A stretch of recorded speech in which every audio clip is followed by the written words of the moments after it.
Di antaranya Romo Yai Wahya, Romo Yai Anang, Bapak Profesor Rahmat Hidayat, Bunda Ya, Bunda Dr. Sari, Bapak Profesor Suyatno, wabil khusus kepada Sohibul Hajat pada pagi hari ini Ibu Haja Ibu Surya dan seluruh keluarganya semakin diberikan keberkahan semuanya, segalanya, selamanya dari Allah melalui guru-guru kita, wabil khusus melalui pengersawah. Ikhwan akhwat yang dimuliakan Allah Subhanahu wa taala, tabaruk kita fadilul syukur yang ditulis oleh guru kita.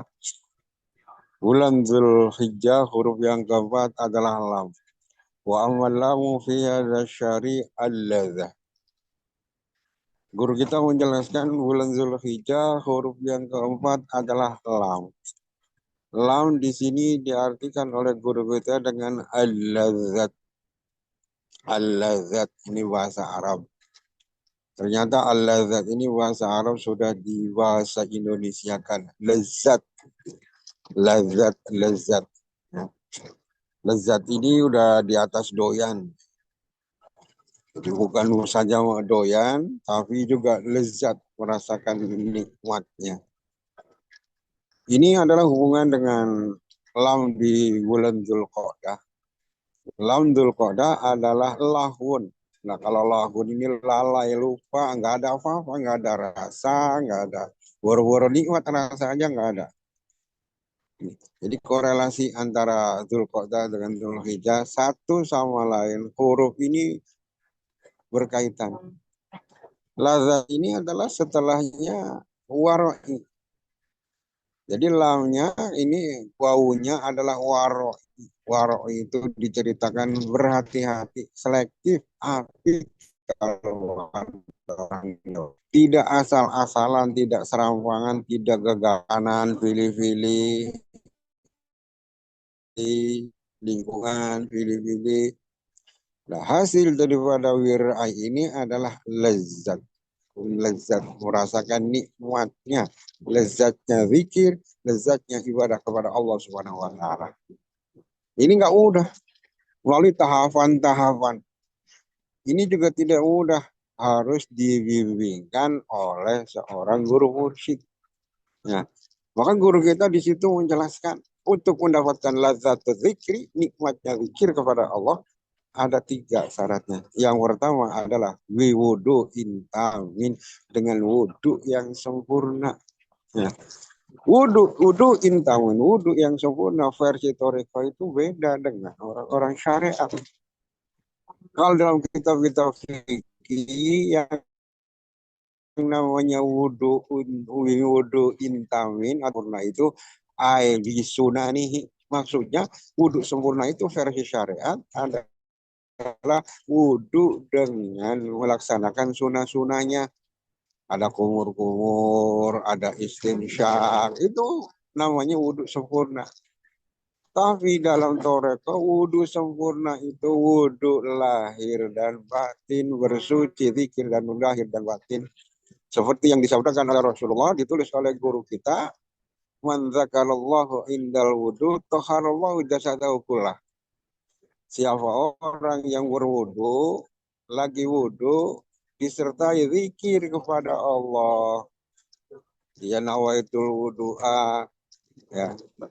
Air dia mengusap, mencuci muka, ada zikirnya, mencuci tangan, ada zikirnya. Ya. Semua dalam berwudhu selalu hadir ingat Allah, selalu ada zikir kepada Allah. Maka kata Rasulullah, toharu jasadahu kullah, maka seluruh jasad dibersihkan oleh Allah Subhanahu wa taala, dibersihkan seluruh tubuhnya. Ya. Tapi kalau wudhu tidak ada zikir, tidak disertai zikir kepada Allah, maka yang suci itu yang kena air aja. Hanya muka, tangan, kaki itu yang kena air yang suci. Lainnya nggak ada yang suci. Tapi kalau wudhunya disertai zikir kepada Allah, maka seluruh tubuh kita dari ujung rambut sampai ujung kaki semua disucikan oleh Allah Subhanahu wa taala. Inilah wudhu sempurna. Ini menjadi syarat untuk mendapatkan lazatnya zikir di bawah bimbingan guru mursyid. Ini kalau nggak ditalkin nggak bisa. Kalau nggak diajarkan zikir, nggak ditalkin, nggak bakal bisa praktek wudhu seperti ini, nggak bisa, nggak akan ngerti. Ya. Maka inilah pentingnya talkin. Kalau pengen wudhunya bisa sempurna, talkin bikin. Karena setelah ditalkin zikir, kita akan bisa praktek wudhu disertai hadir hati ingat kepada Allah. Tanpa ditalkin, mustahil bisa dipraktek seperti wudhu sempurna secara toreko.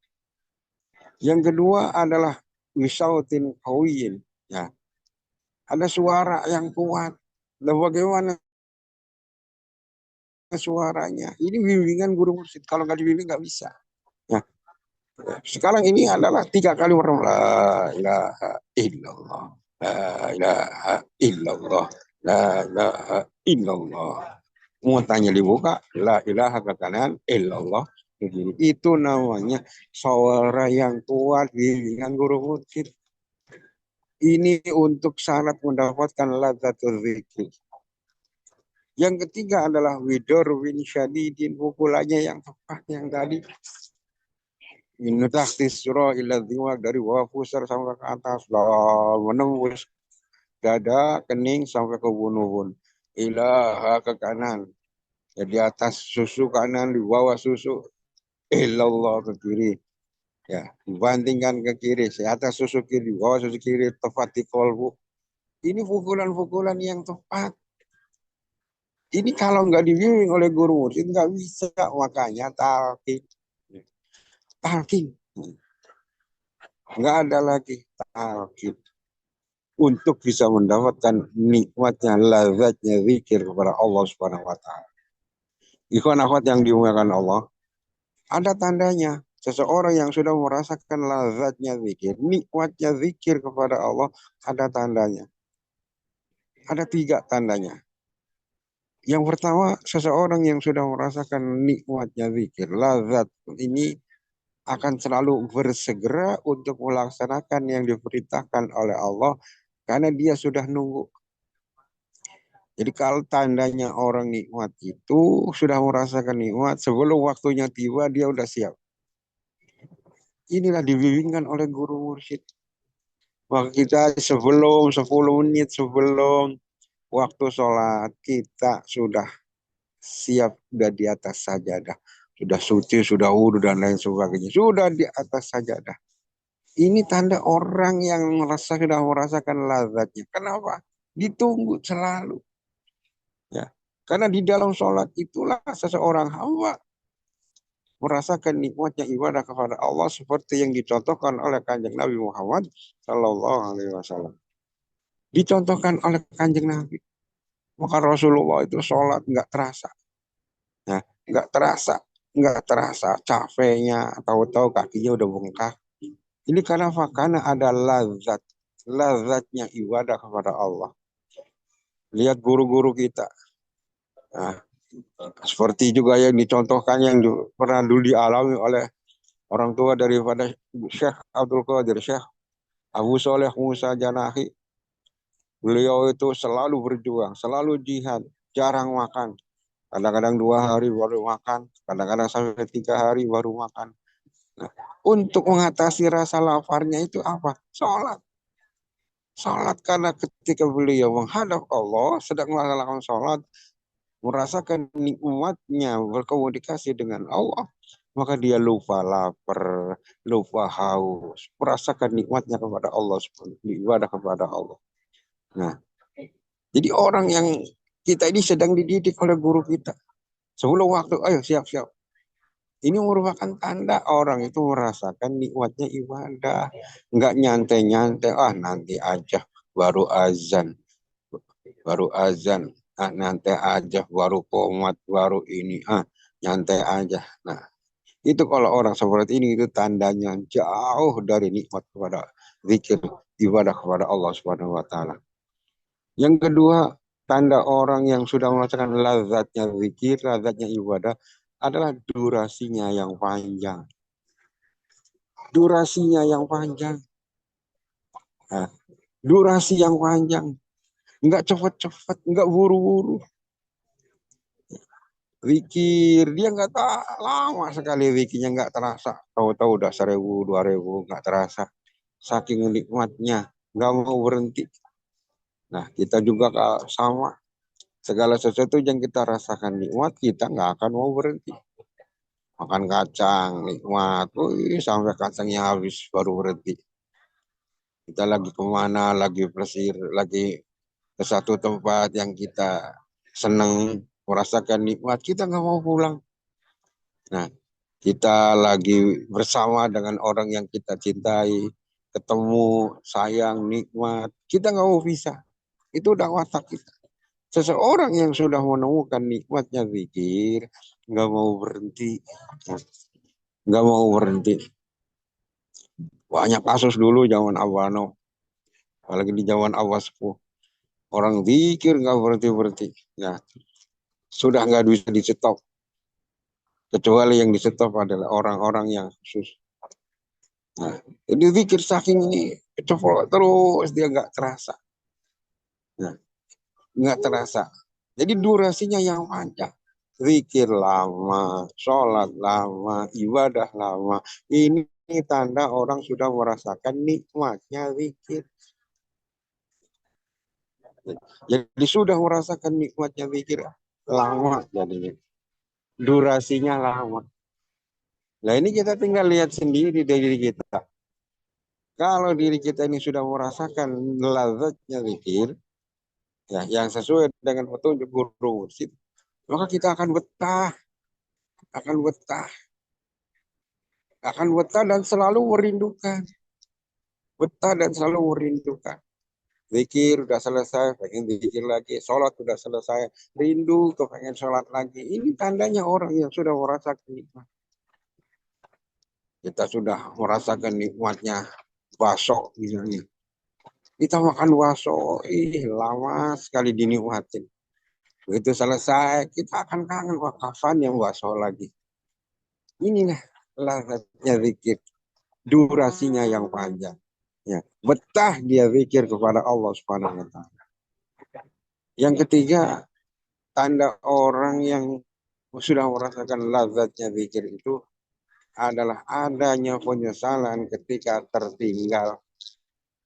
Ketika ketinggalan, ada Samsu, ada zikir sampai subuh, ada zikir bareng, ada manakib, ada acara. Ketika dia ketinggalan, dia akan nyesel. Waduh, saya ketinggalan nih. Saya ketinggalan, nyesel, dia ada penyesalan. Ini orang yang sudah merasakan lazatnya zikir, pasti akan nyesel kalau ketinggalan. Tetapi kalau belum sama sekali merasakan, ya biasa-biasa aja. Ya, tinggalan manakib biasa, tenang aja masih ada manakib lagi. Ketinggalan ini, dia ngomongnya ya nggak ada rasa apa, nggak ada penyesalan. Hmm. Kita ini dipupuk, makanya kita disuruh zikir banyak itu supaya kita yang belum merasakan akhirnya merasakan. Nah, sebab zikir yang kita lakukan dari guru musik kita kan standarnya 165 itu udah sangat minimal. Minimal. Lebih banyak, lebih bagus. Kenapa lebih banyak, lebih bagus? Karena semakin banyak zikir yang kita laksanakan, zikir jahar yang kita laksanakan, maka semakin mudah kita merasakan nikmatnya zikir. Terus, genjot terus, terus zikir terus. Sampai kita merasakan nikmatnya zikir kepada Allah Subhanahu wa taala. Ya mungkin awal-awal belum ada rasa. Awal-awal masih capek, masih gelisah, masih liar hati kita, masih belum bersih kita. Ya. Tapi lama-kelamaan semakin banyak kuantitasnya. Maka kualitas itu akan timbul dengan sendirinya. Ya. Bahkan kalau sekarang, wah, kualitas zikir itu adalah kuantitas. Zikir yang berkualitas adalah yang ada kuantitas. Yang jumlahnya banyak itu baru berkualitas. Semakin banyak zikir jahar, maka akan semakin terasa, terisi zikir khafi yang ada di dalam diri kita. Ya, kalau zikir jaharnya banyak, yakin zikir yang di dalam ini terisi lebih banyak. Nah, maka kita ini kan Sebenarnya yang 165 zikir itu yang on, yang ada zikir khafi yang disertai dengan zikir khafi 165. Kalau cuman zikir jaharnya tidak disertai dengan zikir khafi, sebenarnya kita belum dihitung. Makanya itu 160 itu minimal yang terisi full zikir khafinya.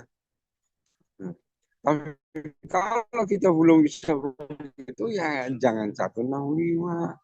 Ya, jangan 165. Itu. Jadi dianggapnya kalau kita 165 secara zikir jahar, tapi ngeblank di dalamnya, itu berarti kita zikirnya nggak ada 165 berkurang.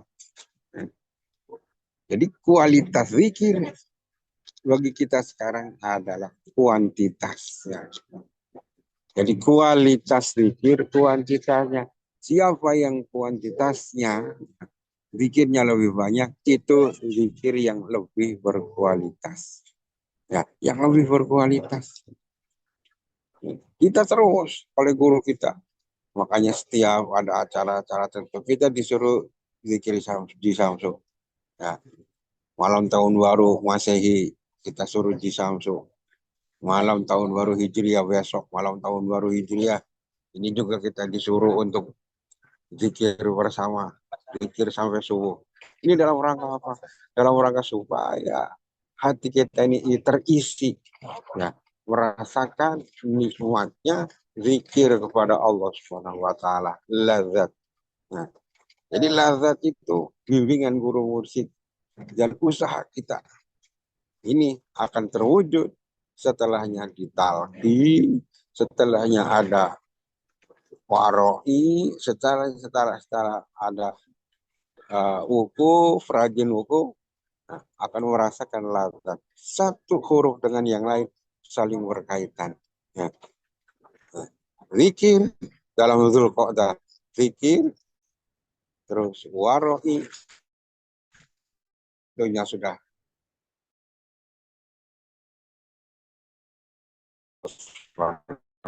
mudah-mudahan kita semua selalu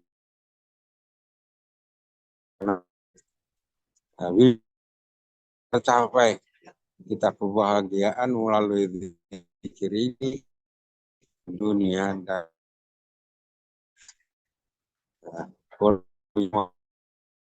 akhirat.